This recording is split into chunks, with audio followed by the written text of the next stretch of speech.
Welcome back to the Black and Gold Standard Podcast. And I just wanted to get on here and talk about the Pittsburgh Steelers a little bit because yesterday was very, very disappointing. Um, I think that was a game that the Pittsburgh Steelers should have won, could have won. You're coming off of 10 days of rest and getting ready for this game, and that's the best that your offense could show. And to me, um, I'm blaming it a lot on coaches. I mean, granted, the players are still got to be held accountable. Players still got to go out and make the plays. But when you have that much time off, that's um that's ridiculous. And we're gonna really get into this more on the off season. But it looks like right now, like the Pittsburgh Steelers probably will be going to play the Baltimore Ravens. I think right now all they're waiting on is to see what San Diego do against the Raiders. Excuse me, the LA Chargers do against the Raiders. I think if the Chargers win, they will play the Houston Texans, and if they lose, the Steelers will go to Baltimore and play the Ravens. And I'm not gonna sit here and say it's not a game they can't win, but I'd rather play the, the Texans. But let's just keep it real and be honest. Right now, the way the Steelers are playing, they can't beat nobody. And like I say, one of the big issues right now, and it's gonna come up a lot, especially whenever the season does end, is the Mike Tomlin thing. And again, when I look at Tomlin, I don't look at him as a guy that can't coach or is just a terrible coach. I look at it as it's just it seems like it's time. I said this last year, and I'm saying it again. I mean, this mid-season, well, end of the year collapse it happens almost every year now.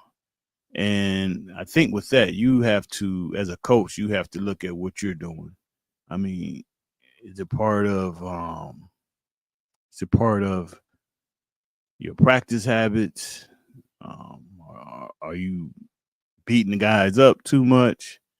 Even though the NFL they really don't practice that hard, but it's been known that the Steelers practice way harder than a lot of other teams. So that's something he has to look at. He also has to look at the fact of his mindset of what he believes how you should be able to win, and basically what Mike Tomlin believes in is, hey, we can run the ball, protect the ball, don't get turnovers, let our defense get us turnovers, set us up in short fields, and keep it close. And at the end, we should be able to pull it out. That's not a winning formula now, especially in the AFC with the quarterbacks that we need to beat. So to me, whenever you're playing Allen, Jackson, Mahomes, Burrow, regardless, I think your mindset has to be like, hey, we need to go out here this week and score 40 points. Even though you might not need that many, but that needs to be your mentality that you need to go out here and we need to score 40 points to win this game. Just don't feel like your defense is just going to shut these guys down, because you could play the best defense. These guys are still going to find ways to put points on the board. And I just think right now that's his mentality, that's his philosophy, and I think it's kind of stale. So we'll see what happens, but it doesn't really look good for the black and gold right now. I also hear a lot about, you know, Russell Wilson and the Steelers should switch him out with Justin Fields. And I'm gonna tell you now, I don't really agree with that. Just on the strength of Justin Fields, a lot of people say, well, he went 4-1 before they or 4-2 before they switched him out. You have to look at. I have no problem saying this. If the schedule was flipped and when Justin was playing and we were playing these teams that the Steelers are playing now, he probably wouldn't win those games. He probably wouldn't win those games. What's basically what's happening now? The Steelers are being they're showing what they are. They're showing their limitations, and it's showing up against these better teams.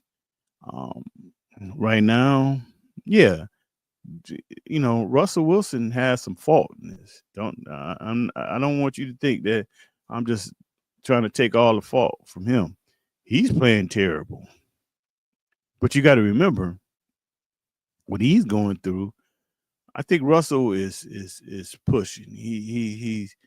He's really pressing to try to make the right reads and do things that he's probably really not capable of doing.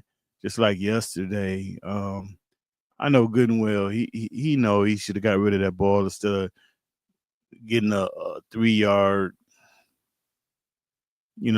rushing play that basically didn't prove anything. He should have threw that ball away. But I think he's pressing. I think also in the pocket he's seeing ghosts a little bit because the offensive line is playing terrible. So he's kind of getting out of there. I think the Steelers knew from the beginning Russell Wilson was gonna take sacks. He's going to not really throw over the middle of the field. This is something he's been all his career. So the Steelers had to know that coming in that at this point this is what who this guy is. So I don't really think that's too much of an issue. I just think the offensive line is playing terrible.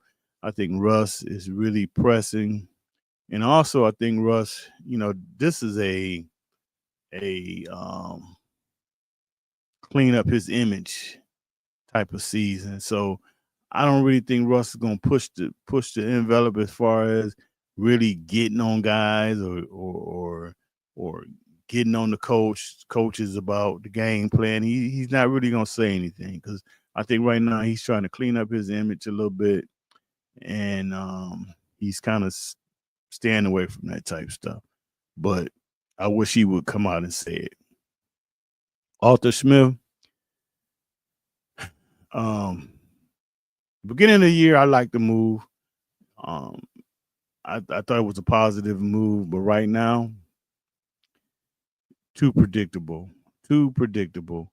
But this is who he is, and and like I say, this is why he's here because Tomlin believes in let's run the ball, let's don't have no turnovers, keep the game close. So that's what he's trying. And then Arthur Smith, that's kind of his belief, but you can't win in this league like that. So all that stuff is starting to come back on him. The offense is very predictable. He don't really believe in. He don't really believe in. You know, I guess not really focusing, but I guess you could say your number one receiver, getting him the ball, getting him involved. He want to spread it out, and at this point, it's guys on the field that I just don't see why they're out there. I mean, I don't get it. In the George Pickens situation, um, I've tried to speak up for him, but at some point, he's very immature. But at some point, you got to handle your business. And I felt like yesterday he quit. I felt like he quit on the Steelers yesterday. I could be wrong, but that's just my feelings. And that's something that they're gonna have to deal with moving forward. Um, but the Steelers also got to realize, say if no changes happen, Arthur Smith is back here next year. No big time receiver want to come and play in his offense. And I'm gonna tell you something. As much as people want to say, well, we need to put Justin Fields in and all this, and even with Russ, if this is how this offense is going to be, well, guess what? You might not get neither one of those guys back. You might not get neither one of those guys back. Because I'm going to tell you something. And I want you to tell me if you agree with this. Would you take a quarterback that has a 71% completion rate, 4,398 yards, 36 touchdowns, 10 picks, and a quarterback rating of 113? Would you take that? Probably so. Most guys would. That's Jared Goff. And this is a person that a ton of people say, oh, I don't know what type of quarterback he is, or he's not really a winning quarterback, this and that. But Ben Johnson, if you watch it, I mean, one thing about the Detroit Lions, if you watch them, they have a fun offense. He's getting the receivers the ball. Now, you think George Pickens is a knucklehead. Williams that they have there is a knucklehead. I mean, this guy been suspended so many times for gambling and all kinds of crap. So, but they're able to keep him under control, get the ball in his hand, keep him involved in their offense. And a lot of those problems are not happening because Williams had a lot of off the field problems. As far as I know with George Pickens, I haven't heard anything off the field. It's on the field for him. But part of it is it's frustrating playing in this type of offense. Playing in this type of, I mean, and again, I don't want to make it sound like I'm making excuses for him, but think about it. The Pittsburgh Steelers threw for 400 yards against the Cincinnati defense. The offensive line is struggling. I think they can't block me. But yet, you don't want to come out throwing the ball and doing the things that you did last time. You want to try to run the ball where you got an offensive line that can't move anybody off the line, can't open any holes. So as a receiver, that's going to piss you off. That's and granted, but on the flip side of it, Pickens needs to handle it in a more mature way. But that's going to piss you off. And you don't want to get other guys involved, and then you got the Connor Haywards and all those guys out there messing around with Cordell Patterson, which I was very excited when he signed, but he's glue factory right now. So when you see all this stuff, that pisses you off. But on the flip side of it, you got to be more mature to understand and know how to handle that. And you can't handle it the way Pickens been handling stuff. So the defense at the beginning of the game, I was actually fed up with them. I don't know who idea it was to have Corey Trice one-on-one with Chase. I mean, I understand what the Steelers' philosophy was, is to double team Higgins. To go, to double team Higgins, and try to, I said that wrong. To put your best corner on Higgins, and then try to double Chase, but they didn't do that. They basically left Trice out there one-on-one. and that was a disaster. This game shouldn't even been that close. That one ball that Chase dropped. I mean, 9 out of 10 times he catches that. So it was just some crazy stuff. Like I say, especially with that 10 days off and the show that. But I will have to say the defense did not play that bad because at the end of the day, the only give up one touchdown to Joe Burrow and only give up 19 points. Winnable game. Winnable game. I mean that at the end of the day, that's a win for your defense. And I just didn't I I didn't understand a lot of stuff that was going on. So I just wanted to jump on here and talk about a little bit of this stuff and I guess at the end of the night we'll know definitely where the Steelers be playing at. I'm thinking it's gonna be Baltimore and it's probably gonna be next Saturday, but we will see. So until then, I will talk to you guys later and take care.